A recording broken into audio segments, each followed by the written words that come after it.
Imagine having the perfect life. You're a world-famous painter, you live in a beautiful house in London, and you're married to the man you adore. Then, one evening, you shoot him 5 times in the face. You don't run, you don't cry, you just stop talking permanently. This is the mystery of Alicia Berenson. For 6 long years, she hasn't uttered a single syllable. No confession, no apology, nothing. Most people think she's a monster, a cold-blooded killer. But today, we're diving into the dark, twisted world of the silent patient. We are going to look at the clues everyone missed, and the ending that left millions of readers completely shattered. If you love a mystery that keeps you up at night, hit that subscribe button, because things are about to get very dark. The story begins at the Grove. It's a secure forensic unit in North London. This is Alicia's prison now. She's been labelled a lost cause. But to the rest of the world, she's a celebrity, a puzzle. Why did she do it? And why the silence? Enter Theo Faber. He's a criminal psychotherapist who has been obsessed with Alicia's case from the very beginning. He doesn't see a monster. He sees a woman trapped inside her own mind. He manages to get a job at the Grove with one goal, to make Alicia Berenson speak. But as Theo digs deeper, we start to realize that he might be just as broken as his patient. Before Alicia went silent, she left 2 things behind. The first, a painting, a self-portrait she titled Alcestis. In Greek mythology, Alcestis is a woman who dies for her husband and is then brought back to life. But when she returns, she is completely silent. The second clue is a diary.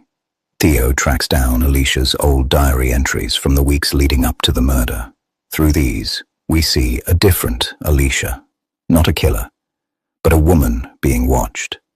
She writes about a masked man standing in her garden. She writes about feeling like she's losing her mind. She tells Gabriel, she tells her therapist, but no one believes her.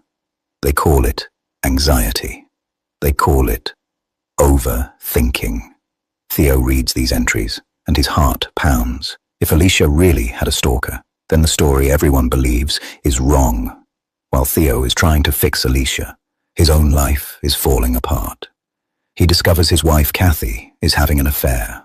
The pain is unbearable. He starts following her, watching her, memorizing her routine. He is consumed by the betrayal. His chest tightens with every breath. He starts telling Alicia about his pain, his marriage, his anger, like she's the only one who might understand. He promises himself he will save her. He will give her a voice.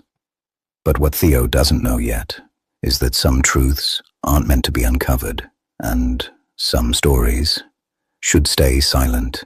Here is where your brain might melt. The genius of this story is the timeline. You think you're watching Theo's present-day life and Alicia's past. But the truth?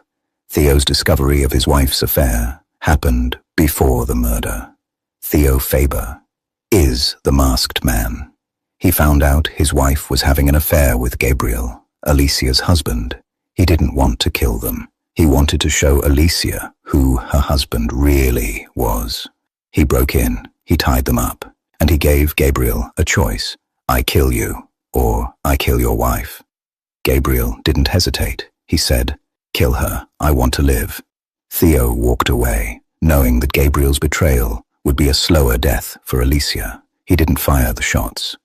Alicia did.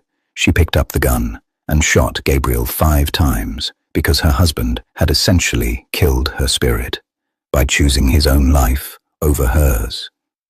Theo didn't go to the hospital to save Alicia. He went there to make sure she never talked. But Alicia knew. She recognized his face the moment he walked into the Grove. She stayed silent, watching him, waiting for her moment. In her final diary entry, she wrote it all down, every detail, every crime. Theo thought he was the hero, but Alicia Berenson made sure his mask fell, even if she had to die to do it.